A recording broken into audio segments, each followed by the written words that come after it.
Bismillahirrahmanirrahim. Assalamualaikum warahmatullahi wabarakatuh.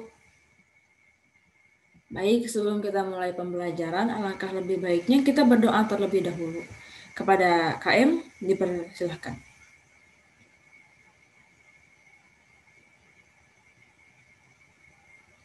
Amin ya rabbal alamin.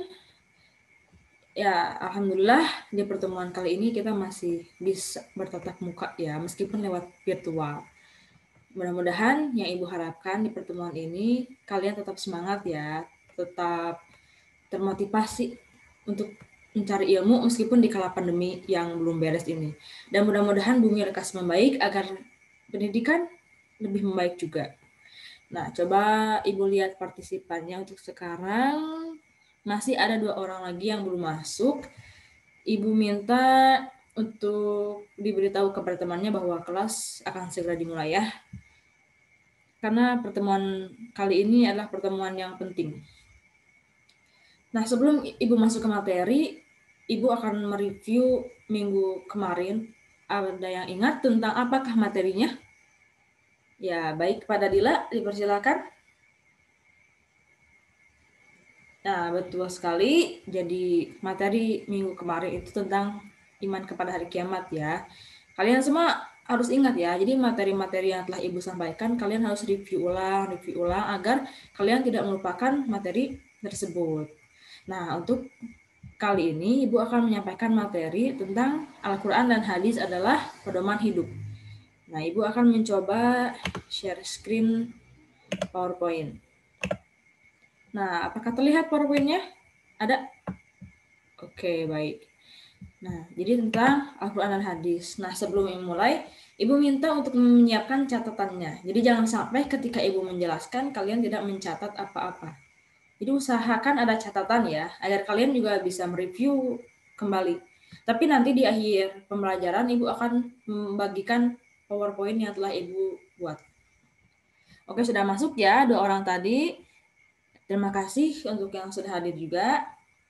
Oke, siap ya, semangat ya. Kita mulai belajar ini. Al-Quran dan hadis sebagai pedoman hidup. Nah, jadi sudah sepatutnya kita sebagai seorang muslim itu berpatok aturan itu terhadap Al-Quran dan hadis. Ya, dari mulai kita bangun tidur sampai kembali tidur, itu semua ada aturannya. Dan aturan itu sudah diatur dalam Al-Quran dan hadis. Dan itu mutlak ya, karena Allah Subhanahu wa taala tidak akan memberikan sesuatu yang sia-sia. Pasti di dalamnya ada manfaatnya. Dan itu sudah jelas tidak akan menambah beban kita. Itu malah justru mempermudah dan ada manfaatnya. Itu hal yang baik dan kita harus percaya ya akan itu aturan jadi. Nah, sekarang memahami Al-Qur'an, hadis dan ijtihad sebagai sumber hukum Islam. Ya. Oke, lanjut. Sumber hukum Islam merupakan suatu rujukan, landasan atau dasar yang utama dalam pengambilan hukum Islam. Ia menjadi pokok ajaran Islam sehingga segala sesuatu yang bersumber atau berpatokan kepadanya menjadi pangkal dan tempat kembalinya segala sesuatu. Oleh karena itu, sebagai sumber yang baik dan sempurna, hendaklah memiliki sifat atau kriteria. Yang pertama dinamis, yang kedua ada benar, yang ketiga adalah mutlak. Yang dimaksud dengan dinamis, Al-Quran itu dapat berlaku di mana saja, kapan saja, kepada siapa saja. Yang kedua, benar, yang artinya Al-Quran mengandung kebenaran yang dibuktikan dengan fakta dan kejadian yang sebenarnya. Yang mutlak, yang ketiga mutlak, yang artinya Al-Quran tidak diragukan lagi kebenarannya serta tidak akan terbantahkan. Jadi jelas ya, Al-Quran sebagai sumber hukum Islam itu memiliki sifat-sifat tadi yang tidak mungkin terbantahkan dan sudah dibuktikan dengan fakta, dan juga Al-Quran itu berlaku dimanapun, di zaman apapun, dan itu kepada siapapun karena Al-Quran sudah sempurna. Oke, sekarang sumber hukum Islam ya. Tadi kan Al-Quran, memahami. Nah, sumber hukum Islam itu ada 3. Yang pertama Al-Quran, yang kedua hadis, yang ketiga ada ijtihad. Kenapa sih yang 3 ini bisa dijadikan sumber hukum Islam? Kita akan bahas ya. Dari mulai kedudukan, memahami ayat Al-Quran, dan lainnya. Ya, semangat, fokus, siapkan catatannya, bukunya, penanya, siapkan ya. Nah, yang pertama ada Al-Quran. Dari segi bahasa, Al-Quran berasal dari kata qara'a yaqra'u qira'atan al-Qur'anan, yang berarti sesuatu yang dibaca atau bacaan. Dari segi istilah, Al-Quran adalah kalamullah yang diturunkan kepada Nabi Muhammad SAW dalam bahasa Arab yang sampai kepada kita secara mutawatir. Ditulis dalam mushaf, dimulai dengan surat Al-Fatihah dan diakhiri dengan surat An-Nas. Membacanya berfungsi sebagai ibadah, sebagai mukjizat Nabi Muhammad SAW, dan sebagai hidayah atau petunjuk umat manusia. Seperti itu. Nah, Allah berfirman dalam Quran surat Al-Isra surat ke-17 ayat 9 yang berbunyi, Inna hadzal Qur'ana yahdi lillati hiya aqwam wa yubashshirul mu'minina alladzina ya'maluna ash-shalihati anna lahum ajran kabira. Yang artinya, sungguh Al-Quran ini memberi petunjuk jalan yang paling lurus dan memberi kabar gembira kepada orang mukmin yang mengerjakan kebajikan bahwa mereka akan mendapat pahala yang besar. Seperti itu ya. Jadi Al-Quran ini juga sebagai petunjuk.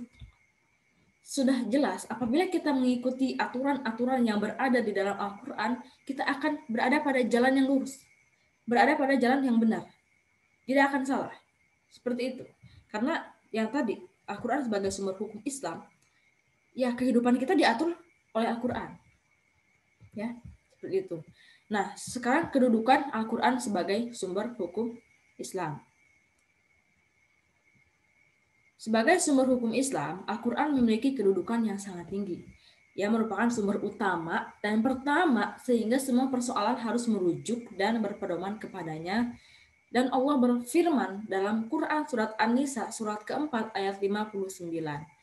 Coba Ibu minta bacakan ayat Al-Qurannya oleh siapa ya? Oleh Amal, coba.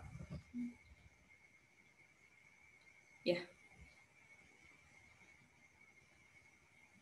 Tanazzatum. Baik, terima kasih buat Amal yang sudah membacakan ayat Al-Qur'annya. Sekarang artinya coba dibaca oleh Siti. Ya, Siti artinya saja.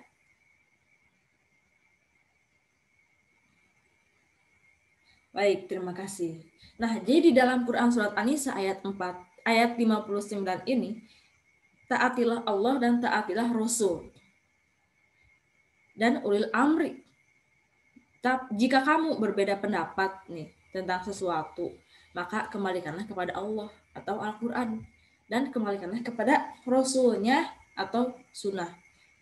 Jadi sudah jelas ya, ketika ada suatu persoalan yang kita hadapi, kita harus mengembalikannya itu kepada Al-Quran dan hadis, kepada Sunnah Rasul. Begitu caranya menyelesaikan suatu permasalahan. Yang selanjutnya ada kandungan hukum dalam Al-Quran. Jadi di dalam Al-Quran itu membahas tentang yang pertama ada akidah atau keimanan. Jadi akidah atau keimanan adalah keyakinan yang tertancap kuat di dalam hati, seperti kita meyakini adanya Allah meskipun kita tidak melihat wujudnya. Tapi kita meyakini dilihat dari penciptaannya, dilihat dari ciptaannya, isi bumi, kita hidup, udara, dan lain-lain. Yang kedua ada syariah atau ibadah. Hukum ibadah atau muamalah. Jadi hukum ini mengatur tentang tata cara ibadah baik yang berhubungan langsung dengan Al-Khaliq atau pencipta, yaitu Allah Subhanahu wa taala, ataupun dengan sesama manusia, dengan ciptaannya. Seperti itu. Yang ketiga ada akhlak atau budi pekerti. Jadi Al-Qur'an menuntun bagaimana seharusnya manusia berakhlak atau berperilaku, baik akhlak kepada Allah, baik akhlak kepada sesama manusia ataupun makhluk ciptaannya. Hablum minallah, hablum minanas.